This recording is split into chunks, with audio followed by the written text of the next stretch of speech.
Quero te convidar a abrir agora a sua Bíblia, lá em Mateus, capítulo 6.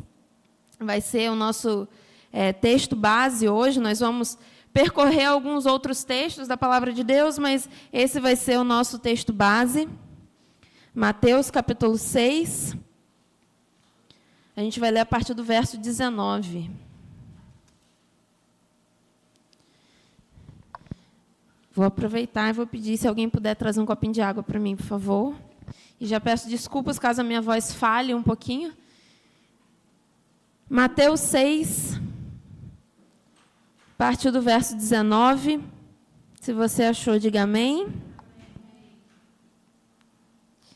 Esse é um texto que a gente já conhece bastante. Muito obrigada. Esse é um texto que a gente já conhece bastante. Eu, inclusive, conheço tanto esse texto que eu tenho até um caderno que tem esse texto na capa. Você possivelmente já leu esse texto também muitas vezes. O verso 21 diz que onde estiver o seu tesouro, aí também estará o teu coração. Então, esse texto é um texto que nós cristãos acabamos falando muito, ouvindo muito. E hoje nós vamos refletir um pouco mais sobre o contexto desse texto aqui, né? Então, Mateus 6 diz assim, a partir do verso 19. Não acumulem para vocês tesouros na terra, onde a traça e a ferrugem destroem, e onde os ladrões arrombam e furtam. Mas acumulem para vocês tesouros nos céus, onde a traça e a ferrugem não destroem, e onde os ladrões não arrombam nem furtam. Pois onde estiver o seu tesouro, aí também estará o seu coração. Feche seus olhos, vamos orar mais uma vez ao Senhor? Deus, nós te agradecemos porque temos livre acesso à tua palavra. Nesse momento, Pai, pedimos que os nossos corações estejam abertos, que os nossos ouvidos estejam atentos ao que o teu Espírito Santo quer nos dizer, Pai. Que não saia da minha boca, Deus, e que não entre no coração de cada um aqui aquilo que não é da tua vontade, Deus, mas que nós sejamos ministrados pelo teu Espírito Santo. Em nome de Jesus, amém. Meus irmãos, Mateus capítulo 5, 6 e 7 compõe o que nós chamamos de Sermão do Monte ou Sermão da Montanha, né? Tem essas duas nomenclaturas. E esse Sermão do Monte, ele é muito conhecido por ser um momento, por ser um discurso de Jesus que traz princípios, orientações às pessoas que estavam ali. É um momento que Jesus fala sobre várias temáticas. Se você for percorrer aí na sua Bíblia, de Mateus 5 até 7, você vai vendo, inclusive, vários subtítulos, porque são vários discursos que Jesus traz ali naquele momento com orientações, com lições de conduta para o seu povo. E hoje o tema da nossa reflexão é: qual é o seu tesouro? Você já parou para pensar em qual é o seu tesouro? Se você parar para pensar agora, qual é a coisa mais importante que você tem? O que você pensaria? O que você diria? Talvez você poderia dizer que a coisa mais importante que você tem é o seu filho, é a sua filha. Talvez a coisa mais importante que você tem são os seus pais, a sua família, de forma geral. Se você for pensar nos seus bens materiais, você vai dizer que a coisa mais valiosa que você tem é a sua casa, o seu carro. Você poderia dizer também que a coisa mais valiosa que você tem é o seu emprego, que é de onde vem o seu rendimento. Mas hoje eu quero te levar a pensar o que move a sua vida. Por que quando você acorda, você levanta e faz várias coisas? O que te move? Quais são as razões pelas quais você faz o que você faz? Com o que você gasta mais tempo? Hoje em dia, tempo é um recurso caro. Você arrumar tempo com alguém, inclusive, é um recurso caro. Não sei com quem você passa mais tempo na sua vida, mas, com certeza, é uma pessoa que, quando te dedica tempo, está te dedicando uma coisa muito importante que ela tem. Porque, pelo menos, a maioria de nós não temos tempo sobrando, concordam? A gente não está com tempo assim sobrando, mas muitas vezes desperdiçamos tempo. Mas quero te fazer pensar hoje no que você tem investido a sua vida. Porque nesse momento, quando Jesus fala sobre acumular tesouros, ele não está falando apenas de coisas importantes monetariamente, com recursos financeiros, com objetos, mas ele está falando aquilo que você mais se dedica em manter, em obter, Então aqui os recursos, os tesouros que Jesus está falando vão muito além da sua casa, do seu trabalho e de coisas materiais que você pode ter. E o primeiro ponto que eu quero te levar a pensar é no que Jesus está falando aqui sobre acumular. Porque a indicação de Jesus aqui nesse momento, quando ele fala para não acumular tesouros na terra, ele não está falando que você não deve ter coisas que são importantes para viver de uma forma digna. Aqui Jesus não está falando que você não pode correr atrás de ter um bom emprego, de fazer uma faculdade, um curso técnico. Aqui Jesus não está dizendo que você não deve correr atrás de ter alimentos, roupas. Você pode ter. E na verdade isso é importante para a manutenção da sua vida. Mas aqui Jesus está falando, não acumulem. E acumular para a gente diz sobre ter em excesso, sobre correr atrás de ter cada vez mais em grande quantidade. A advertência de Jesus aqui nesse momento é contra o excesso e não contra o necessário. Quando a gente olha para esse texto, a gente vê que Jesus está trazendo essa exortação para não acumular, não correr atrás de obter em grande quantidade tesouros na terra por um motivo, que ele deixa muito claro aqui. Porque, na verdade, a gente não tem garantias. Você não tem garantias de que tudo isso que você corre atrás, tudo isso que você obtém em excesso, vai permanecer sendo seu. Porque a gente vive num mundo mau. Num mundo que a gente não tem certezas. E que, além de não termos certezas, ainda podemos perder as coisas que nós temos. Quando Jesus fala no verso 19, não acumulem para vocês tesouros na terra, ele dá uma justificativa, ele dá uma razão para isso. Porque é na terra onde a traça e a ferrugem destroem. É na terra onde os ladrões arrombam e furtam. Ou seja, você pode correr atrás de muitas coisas aqui na terra. Mas será que os seus esforços vão valer a pena? Você tem garantia de que tudo isso que você deseja acumular ou tem em excesso vai permanecer nas suas mãos? Porque, na verdade, a gente não tem certezas. Se a gente pudesse reescrever essa frase de Jesus para os nossos tempos atuais, talvez Jesus estivesse falando algo semelhante a: não se desgaste, não invista o seu tempo todo correndo atrás de riquezas, acumulando riquezas, que você não tem garantia de que irá desfrutar por toda a vida. E que podem futuramente não ter valido a pena. O que talvez Jesus queira nos ensinar e queira ensinar desde aquela época em que ele disse isso, é que, olha, você pode ter muitas coisas que são importantes para você. E, inclusive, é bom que você viva uma vida agradável, é bom que você tenha roupas, é bom que você tenha o seu trabalho, o seu sustento, mas não perca a sua vida buscando isso indiscriminadamente. Será que nós temos feito isso, irmãos? Será que nós temos investido grande parte ou a maior parte da nossa vida em algo que a gente não tem garantias e que a gente pode perder, inclusive? Em coisas que possivelmente são puramente terrenas e que a gente não tem como manter seguramente na nossa vida? Entenda que Jesus não está condenando os nossos esforços diários. Jesus não está condenando o fato de que amanhã, segunda-feira, muitos de nós vamos acordar cedo. Quem ainda está de férias tem o privilégio de estar com a vida mais tranquila, mas muitos de nós vamos acordar cedo, vamos estudar, vamos cuidar da casa, vamos trabalhar. Quem tem filho vai cuidar de filho, botar filho para a escola. A vida acontecendo normalmente. Então Jesus não está condenando esses nossos esforços para viver de forma digna e saudável. Ele não está dizendo, inclusive, para a gente não trabalhar. Jesus não está falando assim, olha, viva uma vida tranquila, não busque nada. Pelo contrário. Inclusive, a palavra de Deus diz que nós devemos buscar aquilo que nós precisamos também.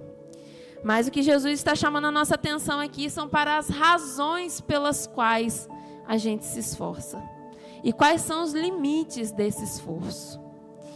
Certa vez Jesus contou uma parábola para exemplificar, inclusive, a inutilidade de grandes esforços. E ele traz uma razão para você ter cuidado com os limites dos seus esforços também. Se você puder, abra a sua Bíblia em Lucas capítulo 12. Lucas 12, a gente vai ler a partir do verso 13.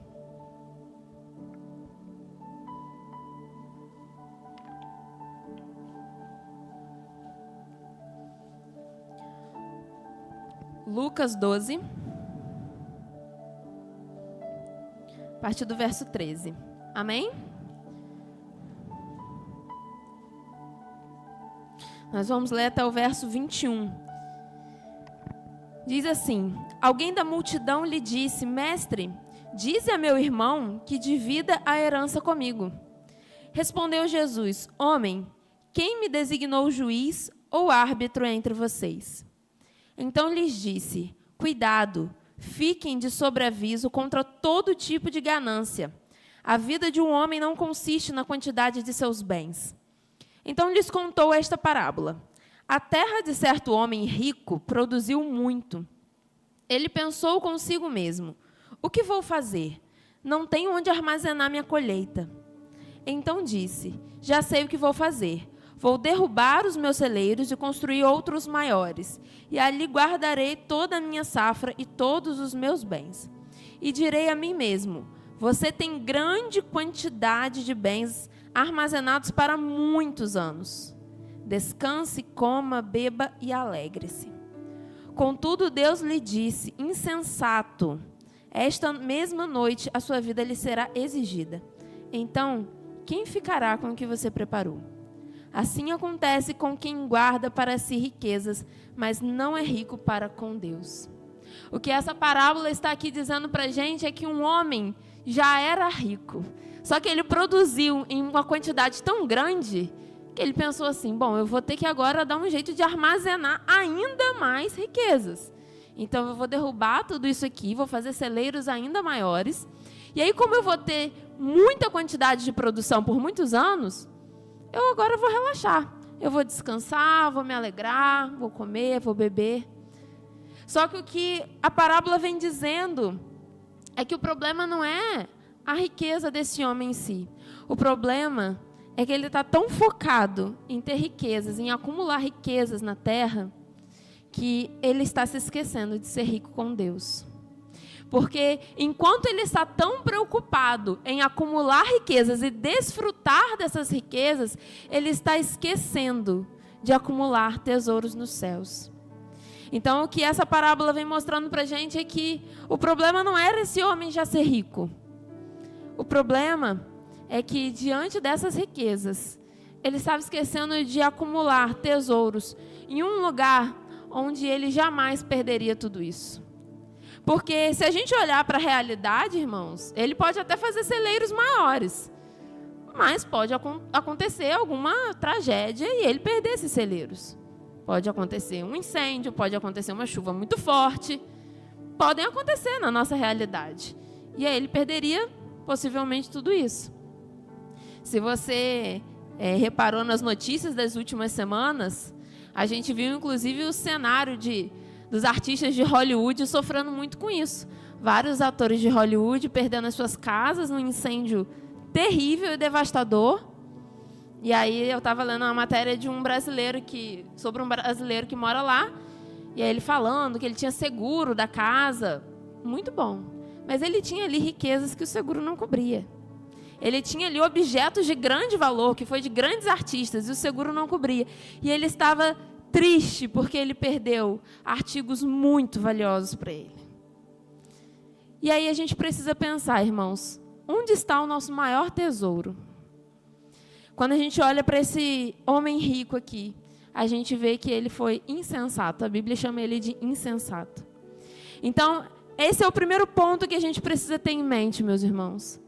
A advertência de Jesus nesse texto é para que a gente tenha cuidado com aquilo que a gente acumula, com aquilo que a gente busca em excesso.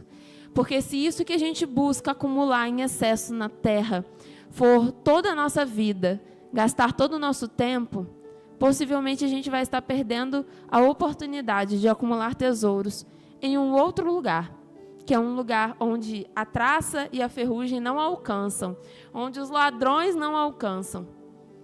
E aí a gente vai então para o nosso segundo ponto a partir desse texto, que é o que Jesus afirma então que nós devemos buscar.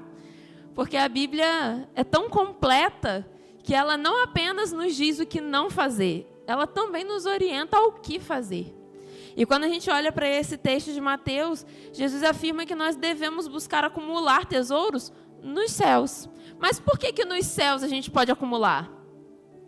Porque lá nós temos a garantia e a segurança de que esse tesouro a gente não perde.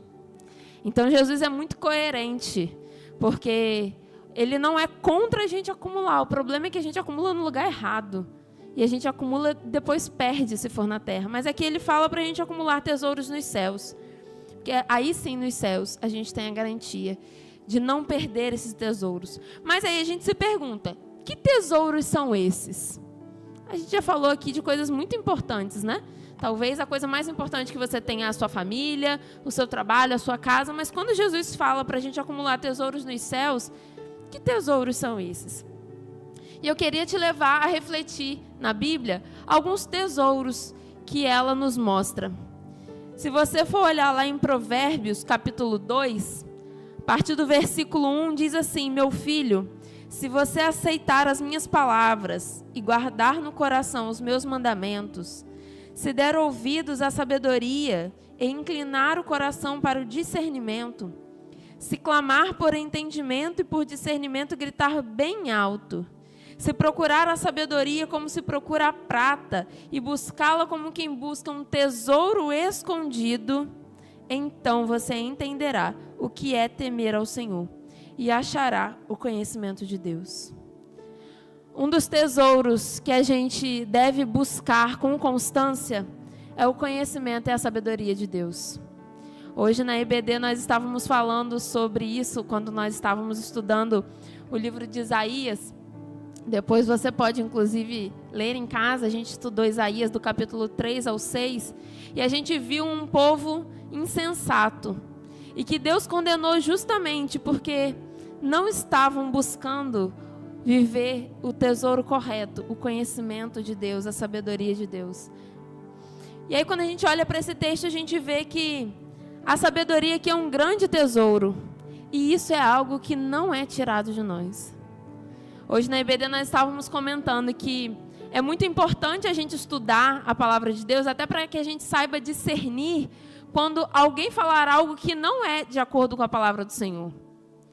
É muito importante você poder estudar para que quando alguém estiver aqui na frente, você saiba discernir se a pessoa que está aqui na frente está falando realmente algo coerente com a palavra de Deus. Será que a gente tem buscado o conhecimento e a sabedoria do Senhor?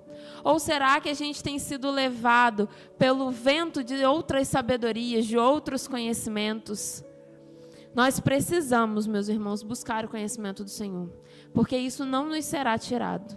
E dessa forma, a gente vai viver também de forma digna diante do nosso Deus. Mas esse não é o único tesouro que nós encontramos na Bíblia. Abra sua Bíblia lá em 2 Timóteo, capítulo 4, no verso 7.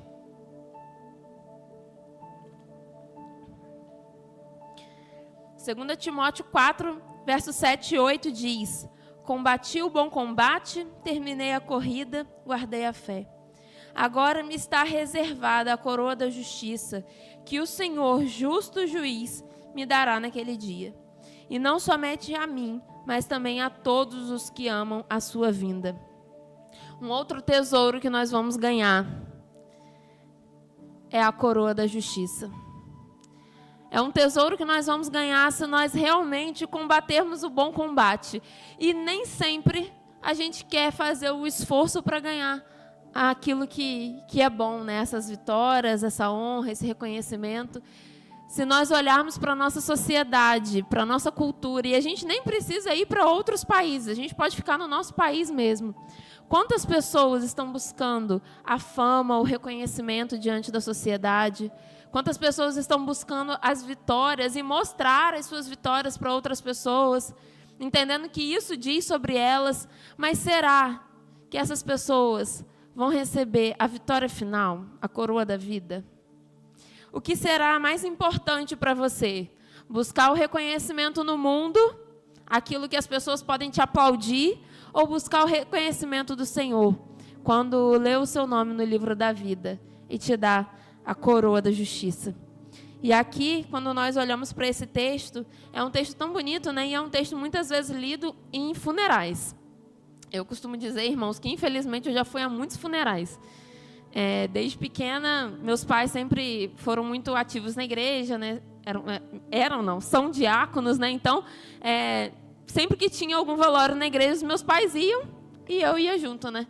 Eu e uma amiga minha, filha do pastor da nossa igreja antiga, estávamos batendo ponto em todos os funerais de gente da igreja. E como era uma igreja numa cidade pequena, era uma igreja muito grande, tinham muitos idosos, então, com frequência, a gente ia a funerais. E praticamente todos os funerais que a gente ia, lia esse texto. Combati o bom combate, acabei a carreira, guardei a fé. E, geralmente, eram momentos de gratidão a Deus. Porque a gente olhava para os familiares daquelas pessoas que haviam morrido e a gente via a coerência com a vida daquelas pessoas. Realmente, aquela pessoa que estava ali sendo velada tinha combatido o bom combate. E a gente podia imaginar aquela pessoa recebendo, agora sim, um reconhecimento do Senhor. Um reconhecimento que não seria retirado dela. Um reconhecimento que não estava condicionado ao que ela fazia ou mostrava ali na frente das pessoas. Infelizmente, muitas vezes a gente busca um reconhecimento na nossa sociedade que a gente pode perder com rapidez. Hoje em dia a gente tem uma palavra muito comum na internet chamada cancelamento. Se você fala o que as pessoas querem ouvir, você recebe então esse reconhecimento, essa validação. Se em algum momento a sua fala ou a sua postura não agrada, então você é cancelado. E aí você perde esse reconhecimento, essa validação. Mas o que nós olhamos para a Bíblia e encontramos é um reconhecimento e uma vitória que não nos será tiradas. E aí eu quero que você abra a sua Bíblia agora em Hebreus 6 para a gente ver um terceiro tesouro que a gente também pode buscar acumular e que não nos será tirado. Hebreus 6, verso 10, diz assim: Deus não é injusto. Ele não se esquecerá do trabalho de vocês e do amor que demonstraram por Ele, pois ajudaram os santos e continuam a ajudá-los. Queremos que cada um de vocês mostre essa mesma prontidão até o fim, para que tenham a plena certeza da esperança, de modo que vocês não se tornem negligentes, mas imitem aqueles que, por meio da fé e da paciência, recebem a herança prometida. Algo que não nos será tirado é a oportunidade de atuar na obra do Senhor. A possibilidade de participarmos da sua comunidade, desse grupo que nós chamamos de igreja. Isso aqui não nos será tirado. E essa é uma grande oportunidade que nós temos. E eu digo que nós temos essa grande oportunidade porque nós temos conhecimento de grupos de cristãos que não podem se reunir como nós, que não podem atuar como nós, que não podem abrir as suas portas e fazer uma festa como às vezes a gente faz aqui. Porque estão em locais que o evangelho é proibido, que o cristianismo não é aceito, e nós temos esse privilégio de atuar de forma prática e contínua no reino de Deus, com garantia de recompensa pelo trabalho que nós dedicamos ao Senhor.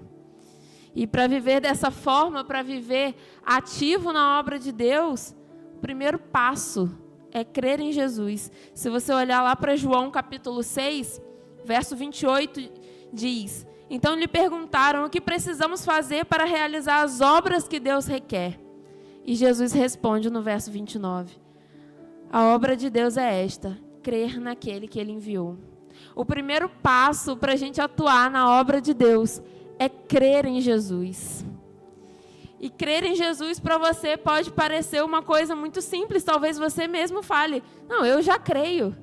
Mas a crença em Jesus é algo muito mais intensa. Tanto que a gente vê essa crença em Jesus sendo falada até por Paulo e Silas quando eles estavam na prisão. Paulo e Silas na prisão, cantando e adorando a Deus. Vem um grande terremoto, quebra as cadeias. O carcereiro fica desesperado, acreditando que os prisioneiros que ele precisava vigiar tinham fugido. E aí ele pensa em acabar com a própria vida, porque era melhor para ele morrer do que ser culpado, ser condenado por ter permitido que Paulo e Silas tivessem fugido. E aí naquele momento, Paulo e Silas dizem para ele que estavam ali, e ele vê o grande poder do Senhor atuando. Então ele pergunta, o que eu devo fazer para ser salvo? E Paulo e Silas respondem, creia no Senhor Jesus e serão salvos você e os de sua casa. A crença em Jesus vai muito mais do que a nossa palavra de dizer, eu creio. Vai muito mais do que talvez a gente manifestar isso para outras pessoas. Vai muito mais do que a gente colocar nas nossas redes sociais também, que crer em Jesus. Sabe por quê, irmãos? Porque a crença em Jesus, ela precisa ser uma crença prática também. A nossa fé real em Jesus produz em nós ação. Se a sua crença não te faz agir de forma diferente, se a sua crença e a sua fé em Cristo não modificam a sua vida e o seu jeito de viver, então possivelmente essa não é uma fé real em Jesus. Se você olhar em Tiago capítulo 2, verso 15, a gente vê o seguinte texto: se um irmão ou irmã estiver necessitando de roupas e do alimento de cada dia, e um de vocês lhe disser, vá em paz, aqueça-se e alimente-se até satisfazer-se, sem porém lhe dar nada, de que adianta isso? Assim também a fé por si só, se não for acompanhada de obras, está morta. Então o que nós falamos aqui, meus irmãos, é que buscar tesouros nos céus nos faz buscar conhecimento. A nossa busca por conhecimento também nos ajuda a pensar em outros tesouros, como a honra, o reconhecimento. Um outro tesouro que nós temos é a possibilidade de atuar no reino de Deus, mas atuar no reino de Deus começa com uma fé, uma crença bem embasada, uma fé coerente. Só que essa fé, se não proporcionar na nossa vida nenhuma mudança e nenhum engajamento naquilo que Deus espera que a gente faça, então talvez essa fé não seja real, não seja a fé que de fato muda as nossas vidas. Então a gente precisa pensar que o tesouro, isso que nós devemos manter o nosso coração, precisa nos mobilizar, precisa envolver o nosso tempo, a nossa dedicação. Esse nosso tesouro é aquilo que nós buscamos com perseverança e colocamos mesmo a nossa oração. É aquilo pelo qual você ora, é aquilo pelo qual você busca, envolve o nosso tempo, nossas forças. Então a gente precisa se perguntar, no que nós mais temos depositado o nosso tempo? Se você fizer uma revisão mental aí da sua semana, se você lembrar da sua última semana, no que você investiu o seu tempo? E aí quando a gente fala de tempo, meus irmãos, não é só a quantidade de tempo, mas a qualidade também desse tempo. Porque a gente pode até dedicar horas lendo a Bíblia, mas se a gente ler sem pensar, sem refletir, vai ser só uma leitura vazia. Às vezes a gente vai ler a Bíblia por 5 minutos, com o nosso coração aberto, e Deus vai falar conosco o que talvez Ele não fale se nós lermos 7, 10 capítulos só para marcar ali no nosso plano de leitura, mas sem nenhum entendimento, sem abrir o nosso coração para aquilo. Então, no que nós mais temos depositado o nosso tempo? Onde nós temos colocado o nosso coração? A gente precisa lembrar que Deus não diz que as outras coisas não são importantes, como nós falamos lá no início. Nós podemos descansar, e isso é muito bom, inclusive a indicação do nosso Deus. Nós precisamos descansar para que a gente tenha força para fazer tudo aquilo que é necessário. A gente pode viajar, a gente pode comprar uma casa, a gente pode investir o nosso tempo trabalhando, a gente pode investir tempo estudando, a gente pode investir tempo aproveitando a nossa família, e tudo isso é bênção do Senhor, meus irmãos, quando nós podemos desfrutar. Nós podemos construir uma carreira profissional, que é algo que muitos almejam.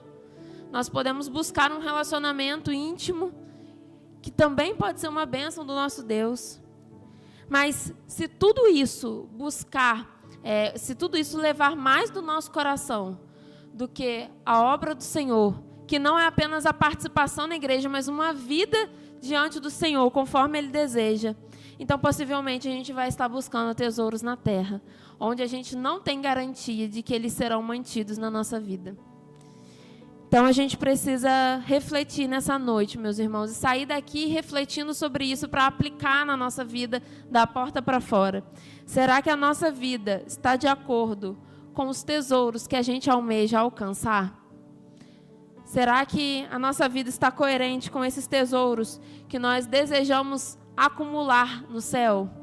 O conhecimento, a sabedoria, a vitória, a coroa da justiça, a honra, o reconhecimento, o privilégio de atuar no reino de Deus. Então, que hoje a gente saia daqui refletindo sobre o que tem tomado mais o nosso coração, onde está o nosso coração. E toda vez que a gente lê esse texto de Mateus, toda vez que a gente ouvir esse texto de Mateus, a gente se pergunte: Senhor, eu tenho colocado o meu coração onde o Senhor deseja que eu coloque? Se a resposta for não, então traga o meu coração para o centro da sua vontade. Porque, meus irmãos, é muito fácil a gente se perder. É muito bom quando nós estamos aqui no domingo, aprendendo juntos, louvando a Deus juntos. É maravilhoso. Mas no dia a dia, às vezes as coisas nos cegam. As coisas que acontecem na nossa vida, as dificuldades, os problemas, os boletos. Às vezes isso desvia o nosso olhar para aquilo que a gente almeja ter aqui na terra. Às vezes a gente quer ter tranquilidade, a gente quer eliminar os problemas, as dificuldades. E isso às vezes acaba cegando o nosso olhar daquilo que realmente importa. Mas que nós possamos todos os dias nos lembrar de colocar o nosso coração no centro da vontade do nosso Deus. Porque se o nosso coração estiver onde Deus deseja que ele esteja, as demais coisas que nós precisarmos, o Senhor vai nos dar. Porque nós não passaremos necessidade daquilo que o Senhor deseja que a gente tenha. Então, que hoje você saia daqui refletindo sobre isso, pensando sobre isso, e que o Senhor possa trazer mudança ao nosso coração. Isso é algo que Deus tem confrontado no meu coração, e eu espero que Ele nos confronte também como igreja, como povo dEle, para que nós possamos sempre nos lembrar de fazer aquilo que Ele deseja que a gente faça. Amém?